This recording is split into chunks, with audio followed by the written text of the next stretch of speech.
Hey guys, War Machine here again, bringing you another video. Got a little rush on Rogue Transmission for you. I started you guys off in the second set of MCOMs because I actually started this match in the BTR, and essentially this video is not really going to be about the BTR. It's going to be about the A-91 carbine, and which as you can see I'm using in this video. But the reason why I want to do a video on this gun is because I think it's kind of one of those hidden gems that you don't really see a whole lot on the battlefield, but it's actually a really, really good weapon to use. It's got a really high rate of fire at 800 rounds per minute. It's pretty damn accurate, and it has a pretty decent reload speed, but on the unfortunate side, it is a little goofy looking. And I think, honestly, that's probably one of the reasons why people stay away from it. And if you look at it, it almost looks similar to the Grozas, because it is that bullpup style carbine, but it's a really good weapon. And I found out this weapon probably 2-3 weeks ago, just because I've been going through some of my weapons and trying to figure out different guns to use, just to try out, just to kind of change things up and keep the game fun. But what I found out about this gun is that it's a lot of fun to use, it's really accurate, and you can do really well with it. Like I said, it is a little goofy looking, especially when you got that Cobra sight on it. It takes up a lot of the screen, similar to the Grozas, like I said before, but it's a really good gun. So the reason why I want to make this video is just to kind of showcase it for you guys, let you guys take a look at the weapon, see how accurate it is, and you'll see some of the later portions of the video how I can hit some pretty decently long range shots.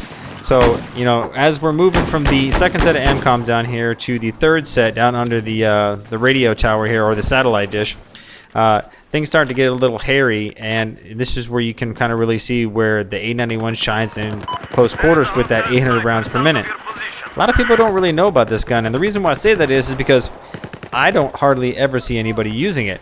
I don't really get killed by it all that much, and I know none of my friends that I play with really seem to use it, but I've been kind of passing it over to them just to try and have them use it and try it out. And one of my other buddies tried it out a couple weeks ago, and he didn't really like it at first when it was running naked, but I think when he got one of the attachments, I think it was a barrel attachment or even one of the underbarrel attachments, he really started to enjoy himself and found that he really liked the weapon a lot. So this is not me telling you go use this gun because it's the best weapon on the battlefield. What it is that saying, I picked up this gun, I really enjoyed myself when I started using it, and it's something that I hope you guys can do as well. So as you see along here, right here when we get the second set of MCOMs, like I said before, it gets a little hairy, but this is where this map gets fun, because the beginning portion of this map, on Rush especially, is just atrocious, because it's all snipers, everybody's sitting camping up on a hill, nobody's really pushing the objectives, and that can get kind of frustrating. So typically what I like to do is I like to push as hard as I can and not really care about how many deaths I get, you know, because the objective of Rush obviously is to arm the MCOMs. But a lot of people don't do that on this map. So unfortunately, you're going to have to throw your KD to the wind on this map when you're on the attacking side to get those MCOMs armed and actually win the match.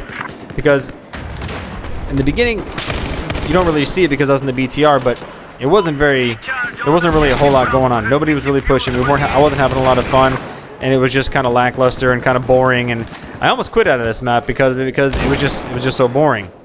As this guy kills me with that UTS, and I don't know if I deleted some of the smaller deaths or whatever from earlier, but that guy and another guy, they killed me quite a few times with that UTS, and I get a little frustrated in this portion of the map. But back to the weapon, the way I set it up is I have the heavy barrel unstubby grip, which is typically what I run a lot of my setups, except for the M16. Now, and if you'll see in one of my tutorial videos earlier on the post-patch weapon setup guide, that I run the compensator instead of the heavy barrel on the M16. Which brings me kind of to a quick side point on the M16 now, and I don't know if you've noticed, but I've noticed, and a couple of my friends have noticed, that the accuracy on the M16 is just not what it was before. It seems it's kind of off, depending on what kind of attachments you run. Now I switched back and forth from the heavy barrel and the compensator to try and see what works best with that weapon, and I just can't find a real good setup that I particularly care for anymore, which is why I typically don't really use that weapon anymore. But coming back to the A-91, like I said, heavy barrel, stubby grip, makes the weapon a nail driver. And the great thing about this weapon as well is that it has almost no vertical recoil, or horizontal recoil for that matter. Even with the heavy barrel, it's still got pretty good bullet spread, and it can keep your weapon on target, and your accuracy stays pretty much on point. As you can see right here, I got a nice little shot up on this guy when he was trying to hide between the metal parts on the satellite dish there. But the good thing is it's got a 31 round mag. It's got a pretty good reload speed. The long reload is a little bit on the lengthy side, but I mean, if you're paying attention to your ammo, which I try to do most of the time, you can hit that short reload. And you'll see right here, there's a guy that's at a pretty decent distance, and I'm able to get him. But where this weapon really shines though is on burst fire, which is typically on most weapons on Battlefield, but more so on this one, because if you do hold that trigger down for that automatic fire, it's going to cost you a little bit on the bullet spread, and it's going to cost you missing some of those shots, which may in turn make you lose that firefight. And this is one of the shots I was telling you about. This guy's parachuting in. At first I was just going to spot him, but there was no one around, so I figured why not go for him, and I ended up getting the kill. So I was pretty happy about that, because that's something I don't typically go for, is the guys that are parachuting in unless they're close enough and I'm absolutely sure that I can kill them. Because a lot of times what happens is if you're going for the parachuter and you end up getting killed from somebody behind you. And see, there's that guy again with that UTS. At that point, I'd have given up on getting frustrated. But as you'll see here, we're on the last set of MCOMs, and right at this point, we're pushing pretty hard, and there's not really a whole lot the other team can do about it, because our team is running pretty strong, and they're just not giving up. Which is the kind of team that I like to typically be on, is that a team that's not going to really just sit back and wait for the other players to push up on the MCOMs and, you know, have somebody else do the work for them. Because you got to remember, in the end, this is a video game. It doesn't really matter how many kills or deaths you get. Yeah, everybody wants that great KD, and they want to have, you know, the great score and everything. But I can tell you right now, if you want that score, you got to push. You got to go for those flags when you're playing Conquest, and you got to go for the MCOMs when you're playing Rush. You see right here, we're getting towards the end, and at this point, I think right here, we don't really run into anybody else, just because there's not much they can do, because we push them all the way back to our spawn, and if you look on the mini-map, there's not a whole lot of their team right here.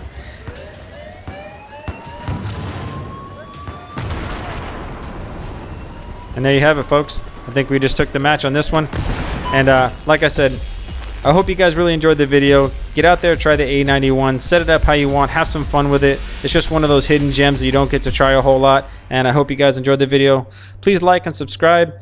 If you have any questions for me, please leave them in the comments below. Or if there's anything like a different type of video you guys like to see, please let me know. I make these for fun. I don't make these for money. I make them for you guys. So I hope you guys enjoy, and I'll see you guys in the next video.